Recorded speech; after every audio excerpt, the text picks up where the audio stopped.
আপনি কি জানেন মধ্যবিত্তদের সবচেয়ে বড় আর্থিক ভুল কোথায়? মধ্যবিত্তরা মনে করে কি আয় বাড়লেই সম্পদ বাড়ে। কিন্তু তার বাস্তবতা ভিন্ন। আয় বাড়লেই সম্পদ বাড়ে না। ধরুন আপনার ইনকাম বর্তমানে মাসে ৳২০,০০০, আপনি ৳২০,০০০ থেকে বর্তমানে ইনকাম করতেছেন ৳৫০,০০০, অর্থাৎ আপনার ইনকাম মাসে ৳৩০,০০০ বেড়ে গেল। তখন আপনি কি করবেন?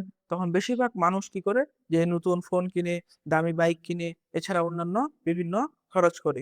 ফলে তাদের আয় বাড়লেও সম্পদ বাড়ে না। অর্থাৎ তারা আয় বাড়ার সঙ্গে, সঙ্গে তাদের খরচটাকেও বাড়িয়ে দেয়। এটাকে বলা হয় লাইফস্টাইল ইনফ্লেশন। অর্থাৎ আপনার আয় বাড়লো, আপনি খরচও বাড়ায় দিলেন। ফলে কিন্তু আপনি টাকা আর জমাইতে পারলেন না। অর্থাৎ অনেক মানে বিভিন্ন ক্ষেত্রে আপনারা দেখবেন যে মধ্যবিত্তরা ১০ থেকে ১৫ বছর চাকরি করার পরেও তারা তাদের সম্পদ করতে পারে না অথবা টাকা-পয়সা জমাইতে পারে না।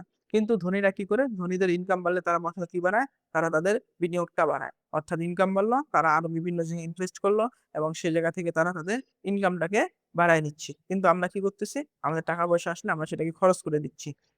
তাহলে এটা আমাদেরকে করা যাবে না। এটা থেকে আমাদেরকে বিরত থাকতে হবে। বিভিন্ন জায়গায় আমাদেরকে টাকা বিনিয়োগ করতে হবে। যখন আমাদের ইনকাম বাড়ে যাবে তখন অযথা কোনো খরচ করা যাবে না।